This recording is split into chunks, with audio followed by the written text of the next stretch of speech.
Европскиот ден без автомобили во рамки на одбележувањето на неделата на мобилност годинава под мотото паметно движење силна економија, традиционално поддржана од општина Битола.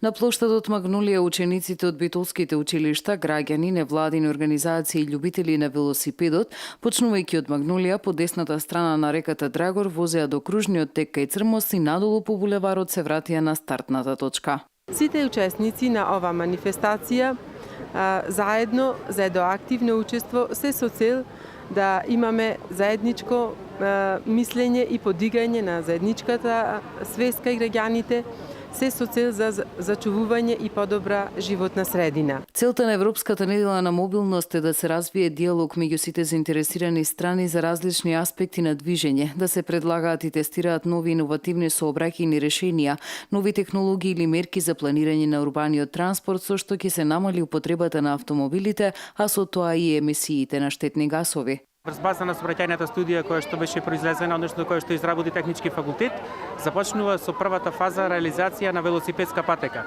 Значи веќе договорот е потпишан и велосипедската патека ќе биде од ДТВ Партизан, односно од Кајловец покрај паркот до Стариот Погрес. Значи ќе има велосипедска патека со која што сите ќе се гордееме и која што ќе биде по сите европски стандарди. Потпишан е договорот и ќе почне од следната недела реализација, односно изведба, и се надевам дека за брзо време сите ќе можеме да ја користиме. Основците Биосфера, Битола Наточек и Советот на млади при општина Битола зедоа учество на оваа активност под менторство и соработка на СВР Битола. Како и минатата година, така и оваа година, локалниот младински совет на Битола ја поддржува акцијата Европскиот ден без автомобили. Ние во нашата програма имаме предвидено повеќе проекти во контекст на ова, при што дел од нив се и реализирани, како што се велосипедската патека во паркот, зголемувањето на паркинзи за велосипеди низ целиот град, обележувањето на патеката за слепи лица и други проекти.